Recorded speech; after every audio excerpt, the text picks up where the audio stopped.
በ21ኛው ክፍለ ዘመን ሰይጣን ክርስቲያኖችን የሚታገላቸው ከልባቸው ጋር እንዳይሆኑ በማድረግ ነው። ከማን ጋር እንዳይሆኑ በማድረግ ነው? ጊዜ በማሳጣት ማለት ብክን በማድረግ እንኳን እንድንጸልይ እንድንጾም ይቅርና እንደው ምንም እንኳን ማሰብ እንኳን እንዲህ አሁን እዚህ በቃ በቀን 20 ደቂቃ ቁጭ ብዬ ለራሴ አስቤ ያውቃለሁ የሚል ሰው ልሸልም። ወደ ላይ እንዳትወጡ እናንተ እኮ ነገረኛ ናቸው። እናንተን ምዕመናንና ያልኩት ካለ ሸልማል። ይችን መጽሐፍ ሸልማል። 20 በታማኝነት መጨረሻ ሸልማል። 20 ደቂቃ በቀን እንኳን ለራሱ አስቦ የሚያውቅ ሰው ማለት እንዴው እኔ ግን ምንድን ነኝ? የት እየሄድኩ ነው? ለምንድን ነው የምኖረው? ምን እያደረግኩ ነው ብሎ ለራሱ እንኳን ማሰብ ያልቻለ ሰው እና ሰው ተመልከቱ። እንዲሁ ክሩብ እኮ ነው ሰይጣን እንዴት እየቀለደብን እንደሆነ። ራስህ የምትጎርሰው የለህም። ማንቸስተር አርሴናል ትላለህ። የራስህ የምትጎርሰው የለህም። ቁራሽ ዳቦ አጥተህ ዲኤስቲቪ ተበድረህ ገብተህ እንዴ! ከዚህ በላይ ክስረት አለ? ኢትዮጵያ የማይከሰረችው መንግስት በዚህ መክሰሩን አያውቅም እንዴ? ሰው ከስሯል እኮ። ይሄንን ለምን ነው የማይዘጋው? በእውነቱ ማለት ይሄ ለምን አይዘጋም? ምን ያገባል? የኳስ ተጫዋች የጫማ ቁጥር እኮ ሸምድዳችሁ የምትውሉ ሰዎች እኮ ናችሁ በእውነቱ ማለት ነው። እናንተ አናውቃችሁ? አሁን እዚህ ጻድቅ ተሸታላችሁ በእውነቱ ማለት ነው። ይሄንን ነው መክሰር ማለት እንዳናስብ። ሰው በሚንኮባለል ኳስ ቡጢ ይገጥማል እንዴ? አበው እኮ ደቂቀ እመ የተባአሱ በእንቲአየ የእናቴ ልጆች ለእኔ ብለው ተጣሉ ይላል ሰሎሞን። የቤተ ክርስቲያን ልጆች ቤተ ክርስቲያንን ለመጠበቅ መከራ ተቀበሉ። ካጋንንት ካላውያን ነገስታት ከስጋቸው ጋር ተጣልተው ቤተ ክርስቲያንን ጠበቁልኝ ሲል ነው በእኛ ተገብቶ ማለት።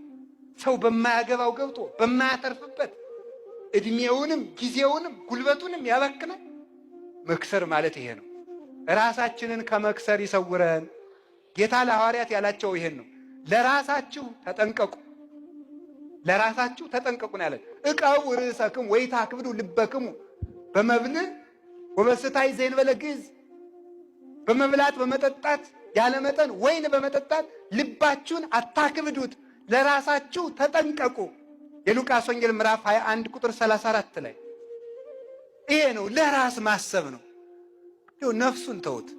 ቢያንስ እንኳን ለእንጀራችሁ በጣም ይደንቀኛል። እውነት በጣም የኢትዮጵያ የሚጎርሱት የላቸውም።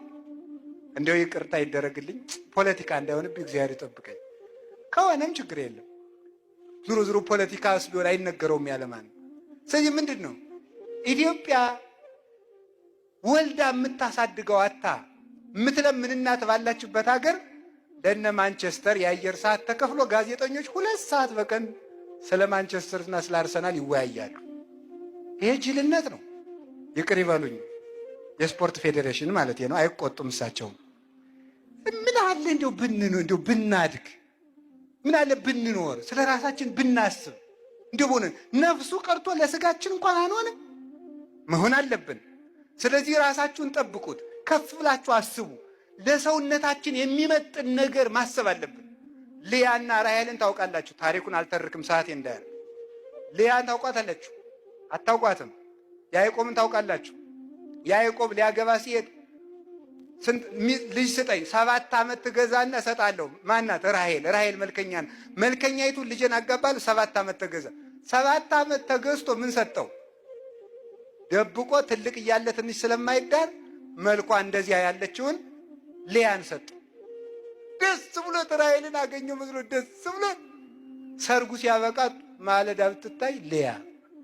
ይህ በጣም እኮ ገግሩ ነው ማለት ይኸው እንደዚህ ነው ማለት ነው። ፈንጥዛችሁ ደስታችሁ ዘላችሁ ማለዳ ልያ ማለት ይሄ ነው። የሚጨበጥ የለም ማለት ነው። የሚጨበጥ የለም። ያሰባችሁት አልሆነም፣ ደስታውም የለም። ሲነጋ ልያ ማለት ይሄ ነው ማለት ነው። መክሰር ማለት ይሄ ነው። እንደ ቀበሮ ማለት ቀበሮ ጣዝማ ትወዳለች። ጣዝማ ማርና ጣዝማ አገኘው ያለ ስዘል ዙራ ስትመጣ ጉድጓዱ የት እንዳለ አይታወቅም። የቀበሮ ደስታ ዛሬ ግን ይላሉ ሊቃውንቱ፣ ቀበሮ እንኳን ከስተቷ ተምራ ከጉድጓዱ ላይ ቆማ ትደሰታል። ዝላዩ እዚያው ላይ ነው። ምክንያቱም ስትመጣ ጉድጓዱ ይጠፋል። ስለዚህ ምንድነው እንገራችሁ እንድትስቁ አይደለም፣ በእውነት እግዚአብሔር ባወቀ ማለት ልያን ይውላችሁ ራሔልን ማግኘት ሲገባ ለምን ልያን እናገኛለን? ራሔል መንግስተ ሰማያት ናት ይላሉ ሊቃውንቱ። እንደገና 7 ዓመት ተገዛ። እንደገና ለሀብቱ 7 ዓመት ለያዕቆብም 21 ዓመት እንደ ጥቂት ቀን ሆነለት ይላል ርዕሰ ነቢያት ሙሴ ሲጽፍ።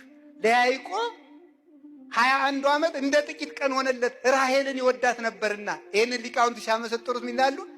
ለቅዱሳን በዚህ ዓለም የተቀበሉት መከራ እንደ ጥቂት ነገር ሆነላቸው፣ መንግስተ ሰማያትን ይወዳሉና።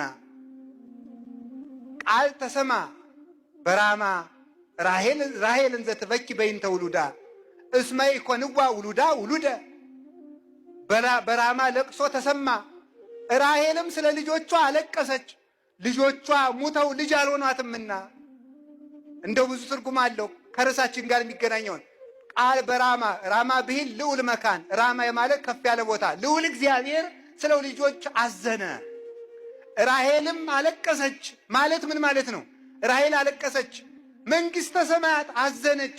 እስመ ኢኮንዋ ውሉዳ ውሉደ፣ ልጆቿ መንግስተ ሰማያት አንገባም ብለዋታልና፣ ለመንግስተ ሰማያት የሚሆን ሰው ጠፍቷልና መንግስተ ሰማያት በእኛ አዘነች ተብሏል። እና የሰው መጠኑ ደመና አይበቃውም፣ ጠፈር አይበቃውም፣ አየራት አይበቁትም። የሰው መጠኑ የእግዚአብሔር ክብር ነው።